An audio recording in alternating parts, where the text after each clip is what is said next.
दामन नबी दा ना छड़ी रही बख्शा कलमे पाक ने पार लगावणाई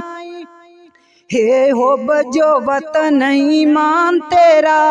एक घड़ी ना कंब लिया याद की तो चित विच परदेस दे ला बैठो फानी मुल्क नु दिलों आबाद की तो। अस्सलाम वालेकुम मेरे प्यारे पाकिस्तानियों, मेरे व्यूवर्स, मेरे फॉलोवर्स और मेरे बैरून मुल्क फन रहने वाले मेरी यूट्यूब फैमिली, तो मेरे तरफों ढेर सारा प्यार, ढेर सारी मुहब्बत और खास करके मेरे एडमन मोहम्मद आसिफ की तरफों बहुत ज़्यादा मुहब्बत। और आंदे ना समझौता करना सीखो, सियाने आंदे ने समझौता करना सीखो। थोड़ा जा झुक जान नाल ना हमेशा वास्ते किसी रिश्ते नूं तोड़ देने नालों बेहतर हुंदा है। थोड़ा जा झुक जाना हमेशा वास्ते किसी रिश्ते नूं तोड़ देने नालों बेहतर हुंदा है। आज दोनों इंशाअल्लाह ताला बहुत ज़्यादा प्यारे शेर ते बहुत ही अपनी इंसान दी रूह ते दिलो दिमाग ते असर करने वाले अम्मा जी को चले हाँ। आओ अम्मा जी दे गोश गुजार हुए दोनों मिलावा ते आप भी मिलिए। अलफाया साईं लाल व्याजणे नो,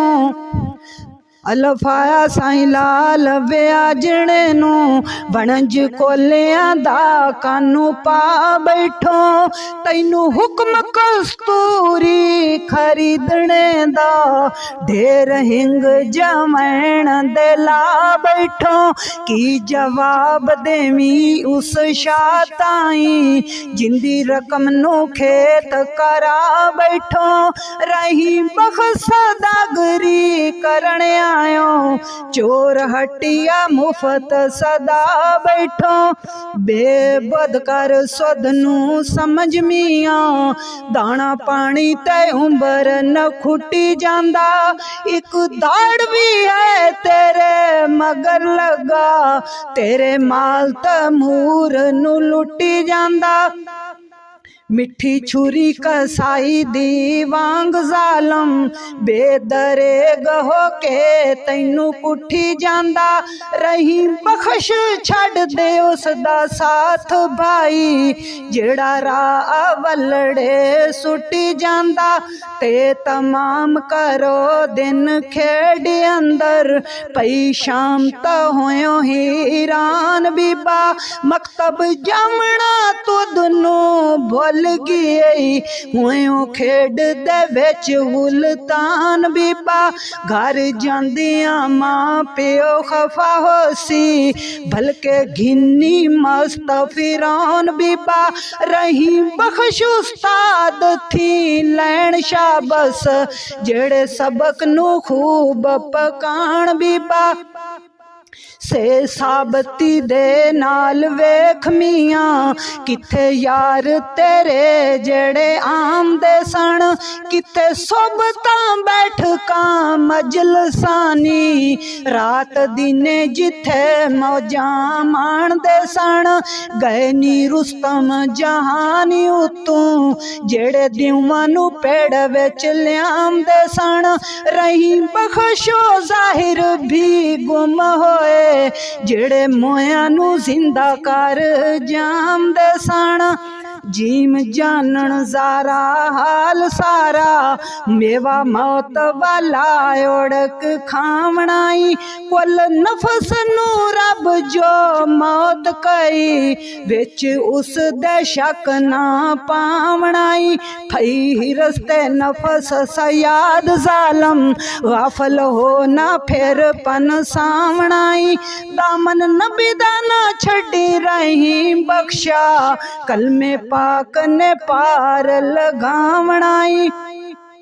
हे हो बजो वतन ईमान तेरा एक घड़ी ना कंब लिया याद की तो चित विच परदेस दे ला बैठो फानी मुल्क नु दिलों आबाद की तो हक किसे गरीब दा खस के तू दिल अपने नू बड़ा शाद की तो रही बख्शायो कुछ खटने नू हथों हथों पिछला माल बर्बाद कितो खे खाब गां विच बैण वालियां पाइयां जंगलां दे विच झुगियां नी एक कबर ते मुनकर नकीर दूजा मार हड्डियां कीतियां भुगियां नी होके खाक दे नाल रल खाक यारो गा बूट सुलां उपर उगियां नी किन्ना कत्तिया तुम्बिया रहीम बख्शा सैया सो मकसूद नु पुगियां नी दाल देख बाग बहार अंदर उड़क वसना ही सबा बिन अंदर कुल नफस नु रब जो मौत कई खबर हो गई सब दे कानी अंदर जिस वही नु अतर अनबर मले कीड़े पै जासने उसे ताने अंदर अम्बला बाज ना छुटकारा रहीम बख्शा कदी सोच तू अपने मन अंदर जाल जरा ना अटकिया बन तैनू जदों संतरी आया ओ जलील वाला रोज नमचदा दफ्तर बंद होसी ऐतवार आया जद ततील वाला गुनेगार से सजावार से वक्त गुजर जासी ज्यादा अपील वाला रही बख्श जे दर खुला है अस्तगफार जो बड़े वकील वाला रही बख्श जे दर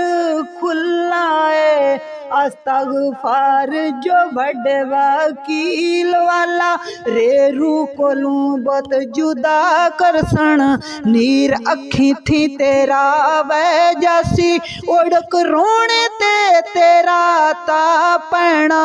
जोर अकल जगे जय जासी खारज हो के आल औलाद कोलू किता अंबल तेरी झोली पै जासी रही बख्शो बचेगा नार कोलू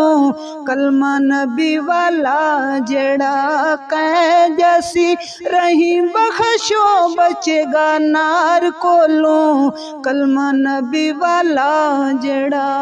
कह जैसी। अल्लाह माशाअल्लाह मेरे वीवर्स फादर्स अम्मा जी अल्लाह तो सलामत रखे। इंज मैं और अम्मा जी नेक गल्लां नेक यादां अल्लाह उहदे नबी दी तारीफ दुनिया तक या अल्लाह तेरा शुक्र है। और अम्मा जी शफकत और मुहब्बत का सयात रखते हैं। अज ना क्या ही बात है, इन्ने अच्छे अल्फाज इन्नी शायरी मेरे को अल्फाज ही नहीं। वो अंदर ने इतनी वफादारी ना कर किसी से यूं मदहोश होकर, इतनी वफादारी ना कर किसी से यूं मदहोश होकर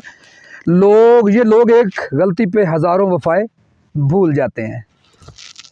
मेरे वीवर्स मेरे फॉलोवर्स इहदे नाल ही हसदे रहो वसदे रहो। पाकिस्तान जिंदाबाद। जज़ाकल्लाह।